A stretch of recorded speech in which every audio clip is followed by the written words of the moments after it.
हे guys, welcome और welcome back to my YouTube channel. तो guys, आज की वीडियो का जो हमारा टॉपिक है वो है काली नदी तंत्र यानी कि शारदा तंत्र। तो इससे पहले हम पढ़ चुके हैं उत्तराखंड के दो प्रमुख तंत्र जो कि गंगा तंत्र और यमुना तंत्र। मैंने पिछली वीडियो में आपको समझा दिया था। तो इस वीडियो में भी हम देखने वाले हैं कि जो काली तंत्र है वो किन किन सहायक नदियों से मिलकर बना है और उत्तराखंड के ऐसे कौन से जिले हैं जहां से होकर काली नदी गुजरती है और काली नदी किन किन नामों से क्यों जानी जाती है। तो इस वीडियो में हम देखने वाले हैं, तो आप इसको ध्यान से देखना। तो फर्स्ट मैं आपको बता देती हूँ कि जो काली नदी है उसकी जो प्रमुख सहायक नदी है वो है सरयू नदी। क्योंकि सरयू इसकी प्रमुख इसलिए है क्योंकि सरयू जो है सबसे अधिक जल देने वाली नदी है। काली नदी को सबसे अधिक जो जल देती है, जल राशि देती है, वो है सरयू नदी। और सरयू को कुमाऊं की सबसे पवित्र नदी के नाम से भी जाना जाता है, कुमाऊं की। तो ये सारी चीजें आपको पता होनी चाहिए। कुमाऊं की पवित्रतम नदी है ये सरयू नदी। और अगर सरयू की सहायक नदी की बात करें तो सरयू की सहायक नदी है गोमती नदी। अब सरयू जो है, सरयू के तट पर कौन कौन से शहर हैं, तो यहाँ पे हम जान लेते हैं। सरयू के तट पर बैजनाथ तीर्थ और बागेश्वर शहर है, बागेश्वर नगर है। ठीक है, इसकी आपको पता होना चाहिए। अब जो ये काली तंत्र है उसमें मैं आपको ये इसलिए बता रही हूँ क्योंकि सरयू जो है काली नदी की एक प्रमुख सहायक नदी है, इसलिए मैंने आपको थोड़ा सा सरयू के बारे में बता दिया। अब चलिए देख लेते हैं जो मैप के माध्यम से। तो फर्स्ट में क्या होता है, जो काली नदी है वो पिथौरागढ़ से निकलती है। अब ये देखना है कि वो कहाँ से निकल रही है, पिथौरागढ़ के किस स्थान से निकल रही है। सबसे पहले तो आप ये जान लो कि पिथौरागढ़ के उत्तर में स्थित, पिथौरागढ़ के उत्तर में तिब्बत बॉर्डर, पिथौरागढ़ का अगर उत्तर आप देखोगे मैप में तो वहां पे आता है तिब्बत बॉर्डर पड़ता है। तो तिब्बत बॉर्डर पर पूर्वी ढाल में, तिब्बत बॉर्डर के पूर्वी ढाल में स्थित लिपुलेख दर्रा आपने सुना होगा, जो पिथौरागढ़ और तिब्बत के बीच में होता है।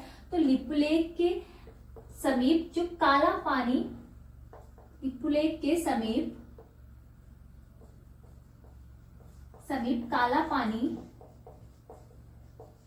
काला पानी यानी कि व्यास आश्रम आप इसको बोल सकते हो। ये काला पानी नामक स्थान से ये नदी निकलती है और इसीलिए काला पानी से निकलने के कारण ही काली नदी को काली नदी कहा गया। ठीक है, तो इसका नाम आपको ऐसे याद रखना है कि जो काली नदी है वो काला पानी से निकली है, गंगा नदी गंगोत्री से निकलती है, यमुना नदी यमुनोत्री से निकलती है। ठीक है, तो सभी के नाम से ही उनके उद्गम स्थल है, तो याद करने में बहुत आसानी होगी। तो आपने इसका उद्गम पढ़ लिया कि जो काली नदी है वो पिथौरागढ़ के उत्तर में स्थित, तिब्बत बॉर्डर के पूर्वी ढाल में स्थित लिपुलेख दर्रे के समीप काला पानी यानी कि व्यास आश्रम से निकलती है।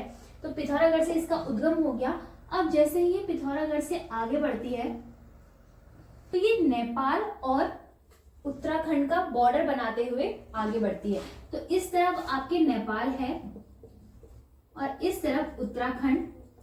तो एक तरह से कहा जा सकता है कि जो काली नदी है वो उत्तराखंड और नेपाल का बॉर्डर बनाते हुए आगे बढ़ती है, या फिर भारत और नेपाल का बॉर्डर बनाते हुए आगे बढ़ती है। अब यहां से एक है काकागिरी पर्वत। तो पर्वत को मैं इस तरह से दिखा देती हूँ। तो पर्वत का नाम है काकागिरी पर्वत और यह नदी, काली नदी, काकागिरी पर्वत के समानांतर बहती है। समानांतर मतलब होता है कुछ इस तरह से या फिर इस तरह से। ठीक है, तो ये पैरेलल चलती है और चलते हुए ये नेपाल और उत्तराखंड बॉर्डर बनाती है।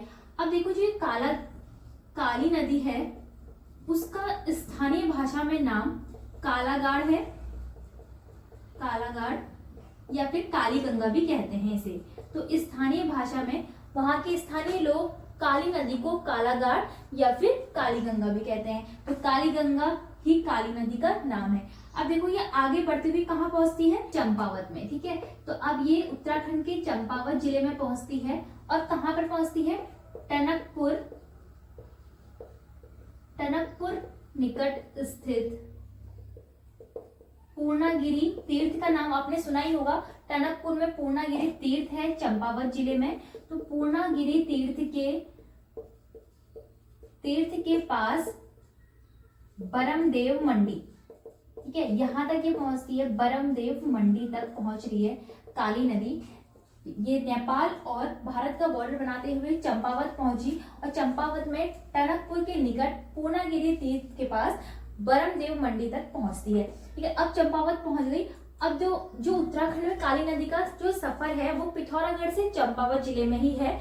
इसके बाद जो है ये शारदा के नाम से आगे बढ़ते हुए नेपाल पहुंच जाती है। तो देखो चंपावत के बाद से इस नदी को क्या बोलेंगे, शारदा नदी बोलेंगे, ठीक है, शारदा नदी बोलेंगे। तो इस तरह से इस नदी का साइन बना दिया और ये पहुंच गया नेपाल। तो इस तरह काली नदी शारदा के नाम से नेपाल पहुंचती है और उत्तराखंड से बाहर हो जाती है।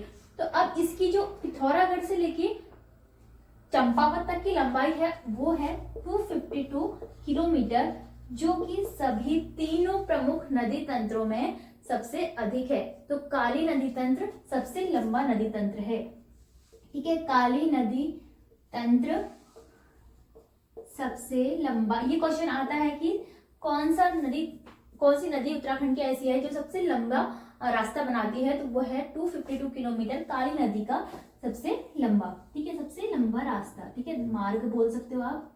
काली नदी तक सबसे लंबा मार्ग बनाती है। अब जो काली नदी है उसको स्कंद पुराण में श्यामा नदी भी कहा गया है, ठीक है, स्कंद पुराण में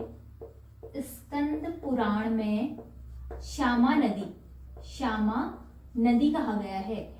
तो काली नदी के कितने नाम बता दिए मैंने आपको, एक तो काली और फिर उसके बाद चंपावत के बाद वो शारदा कहलाती है।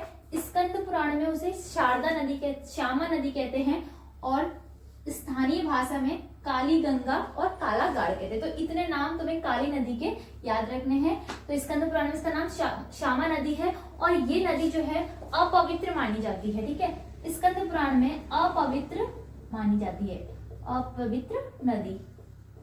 पूछा जा सकता है कि उत्तराखंड में अपवित्र नदी किसे माना जाता है, तो वो है काली नदी। और कुमाऊं की पवित्रतम नदी जो है वो है सरयू नदी। तो फ्रेंड्स अब हम देख लेते हैं जो काली नदी है उसकी कौन कौन सी सहायक नदी पिथौरागढ़ और चंपावत में उसे मिलती है और किस तरह से मिलती है, उसका क्रम क्या है, ठीक है। तो फ्रेंड्स यहाँ पे मैंने काली नदी की कुछ सहायक नदियां लिखी हैं जो कि उसे मार्ग में मिलती है। सबसे फर्स्ट नदी जो है कुठ्यांगटी नदी है, वो पिथौरागढ़ में काली नदी की सबसे प्रारंभिक नदी है जो कि पिथौरागढ़ से ही उसे मिल जाती है, ठीक है, पिथौरागढ़ से मिलती है कुठ्यांगटी नदी। अब है पूर्वी धौली गंगा, ये भी पिथौरागढ़ से ही मिलती है, तो ये भी पिथौरागढ़ से ही मिलती है। अब नेक्स्ट है हमारी गौरी गंगा नदी, ये भी जौलजीबी यानी कि पिथौरागढ़ से मिलती है, पिथौरागढ़। और नेक्स्ट हमारी है सरयू नदी जो कि बागेश्वर से मिलती है। सरयू नदी आपको पता ही होगा, सरयू का उद्गम स्थल ही बागेश्वर है और बागेश्वर से ये नदी काली नदी में मिलती है। और बागेश्वर की जो सहायक नदियां भी है जैसे गोमती वगैरह, तो सहायक नदियों को लेते हुए ये काली नदी में मिलती है। अब लास्ट नदी जो है ये है अंतिम नदी है लधिया नदी, जो कि चंपावत में चूका से मिलती है, ठीक है, इसके पास से ही मिलती है चंपावत में। तो ये है अंतिम नदी। अब जो अंतिम नदी है उसका संगम लधिया नदी का जो उद्गम है वो कहाँ से है, पिथौरागढ़, अल्मोड़ा और नैनीताल के मिलन बिंदु यानी कि गजार से है, ठीक है, पिथौरागढ़, अल्मोड़ा और नैनीताल का मिलन बिंदु गजार से